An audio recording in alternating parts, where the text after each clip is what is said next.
Hi, everyone, and welcome to today's Sip and Solve session entitled Modernize Your Credit Approval Process in 3 Simple Steps.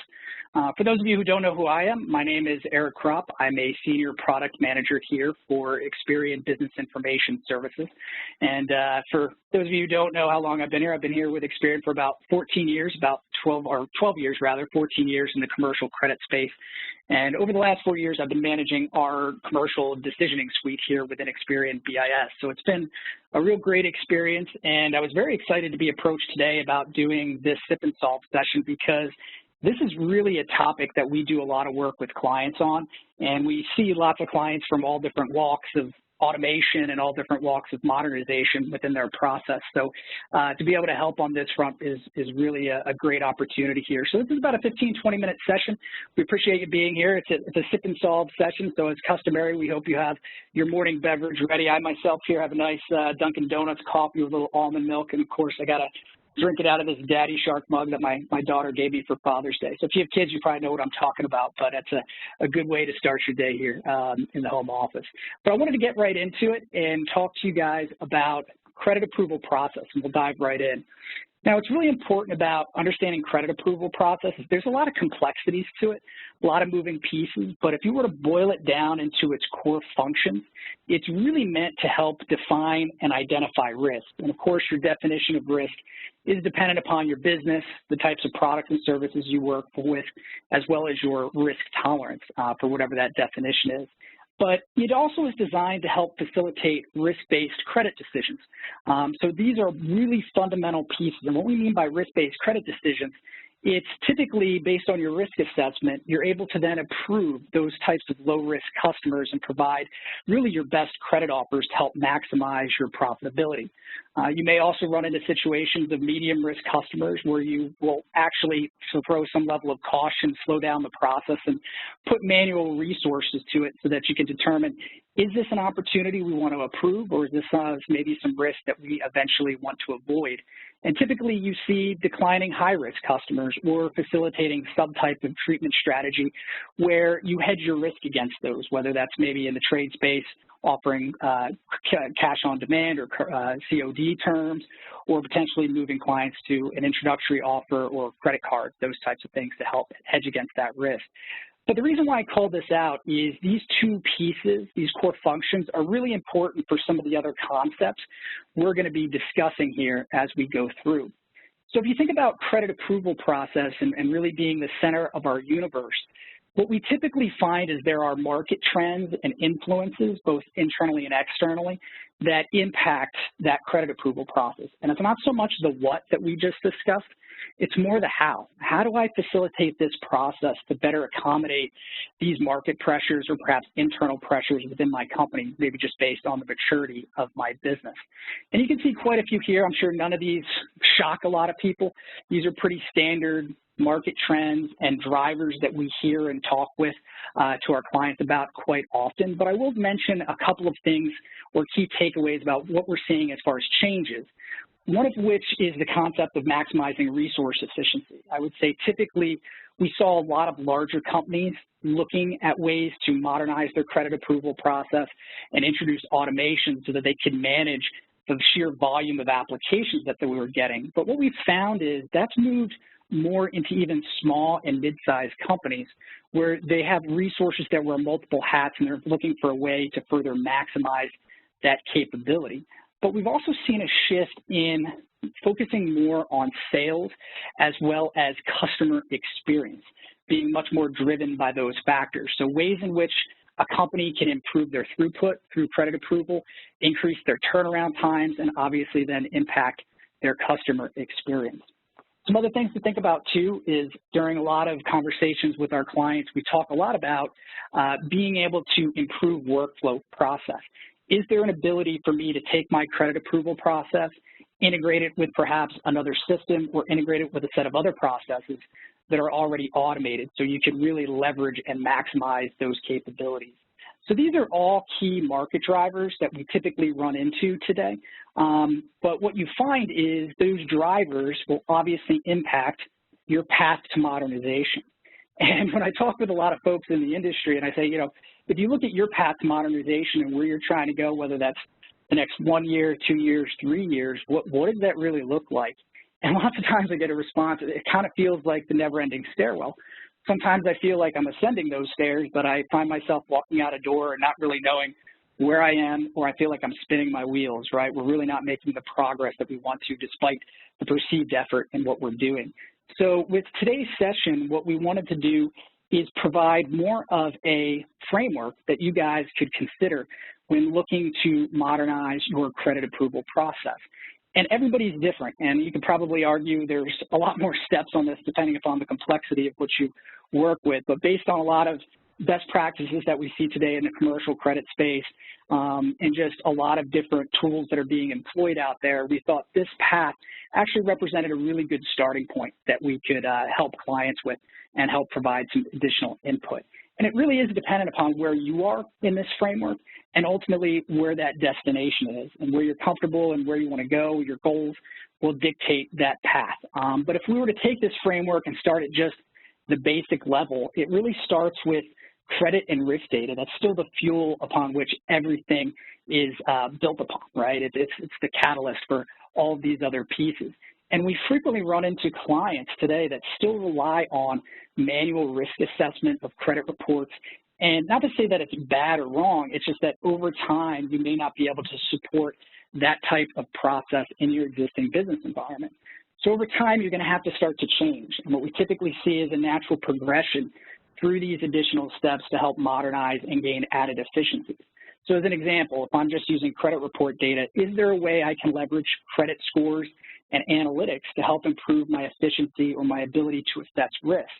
And if I can do that effectively, is there a way that I can then use some type of auto decisioning software in order to actionize or operationalize those types of risk assessments so that it turns into an action strategy of approve, review, decline, and have it be fully automated for even further efficiency. And then if I could get that back office piece right, how we run that credit approval process, can I actually link it into my front-end online application process where we can get away from paper or traditional ways of capturing that data, be able to link everything together in order to maximize that whole process from start to finish? And then finally, system integration, like we talked about a little bit earlier. Is there a way that I can take that data and take those processes and integrate them into my existing system today or another set of processes in order to maximize the efficiency and ease of use of it in that fashion? So this is a really good framework. I highly recommend it. It can be very good at identifying where you are in that process and where eventually you want to go. I also want to get into a little more detail about each of these steps, and we're going to start out with adopting a credit scoring strategy. I'm so amazed when I go and I talk with some clients that they really have not adopted any type of fundamental or base credit scoring strategy, even for just some of the accounts that they work with. And what I mean by that is if you take a look, and these are clients that traditionally run manual credit reports, they pull them, they assess them, they actually have to comb through all these data attributes.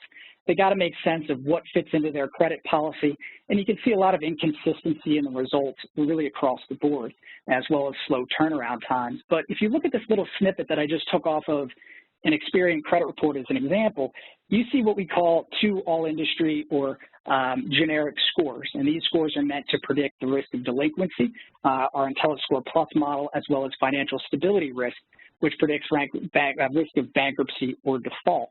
And you can very easily look at this snippet and say, based on these score values, I have a way to measure what that risk looks like or to quantify it, and it's very relatable, and you can start to build processes around it.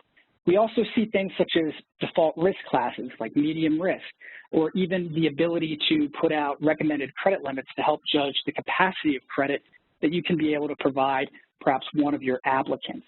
So this here, just in this little snippet on a base credit report, could save an organization a lot of time when it comes to processing and hopefully avoid some of that slow manual evaluation.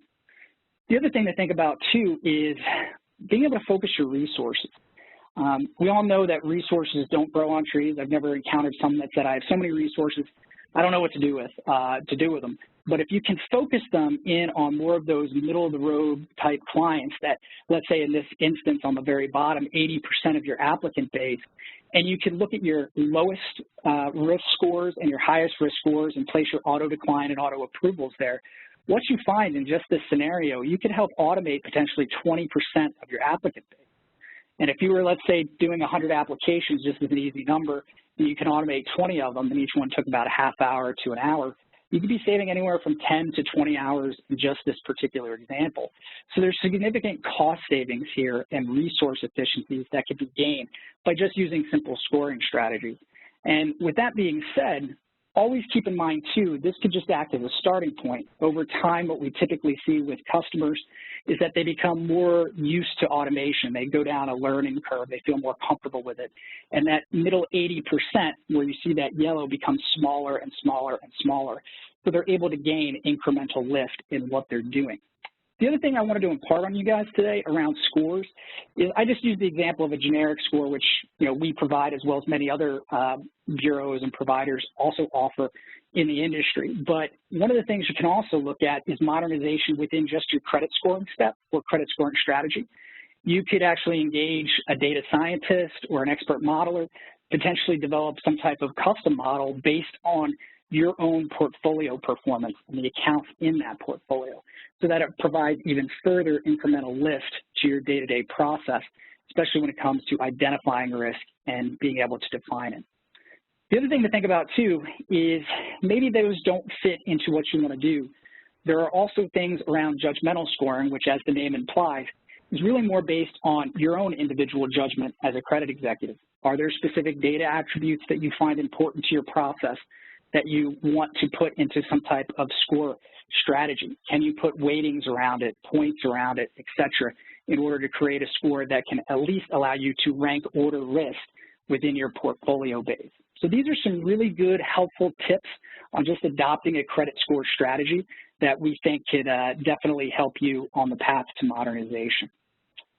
Now, if we're able to do that and develop some type of credit scoring strategy, if we wanted to take another step, we could look at putting that strategy into an automated decision policy. And there's some really good software out there in the marketplace today from quite a few providers that would allow you, in essence, to automate the data pull process, whether it's a credit report or perhaps other data attributes you might be looking at, to be able to incorporate scores or even derive your own unique scores off of that data set, and in essence, pass them through decision parameters.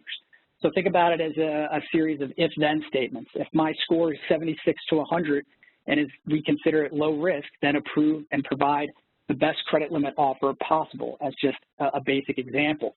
But that strategy can be executed all in real time and all through an automated decision process. So you're taking that underlying risk assessment from your credit score strategy, now making it into an operationalized action strategy in order to facilitate these approves, reviews, and decline. And by doing this, what you can find is that you're going to turn risk assessment into an action strategy. If you have decentralized processes that typically come out from manual processes where everyone does something a little bit different, you can standardize, centralize those processes. And the biggest impact, especially on the back office end, is you can reduce your turnaround time and increase your processing capacity, which I think all of us can agree would have a major impact on our day-to-day business. Another thing to consider, too, is a third step, which is to be able to increase your ability to link the back-end piece, with your online application processing. So what do I mean by that? There are some really good tools out there that allow you to build and host an online application form. You can do it yourself. You can build it. You, in essence, create a template, produce a link, and that link could be used to be placed on your homepage, on your website. You could embed it in an email invitation and invite someone to apply for credit. But it creates a real easy way by which a customer or an applicant could go on, click on that link to apply, fill out a credit application online, and that can include data attributes that you feel are important to your processing. It can include standard terms and conditions. It could include digital signatures, captures, a lot of different components there. But once that application is submitted, it actually takes that data and links it up with your credit scoring strategy and your decisioning process or your decisioning policy that you have automated on the back end and can render a decision in real time at the point of sale. And this becomes a real powerful value proposition because not only can you just quickly build and deploy an online form that makes it easier for your customer to interact with you on, it's no longer paper-based, but it helps to automate that full capture, the archiving, the decisioning, and even messaging it out to your client, whether it's on screen, via email, whatever that may be, and then can render that instant credit at the point of sale. So if you're concerned about things such as speed to revenue, customer experience, this will help round that out even further as far as your solution set.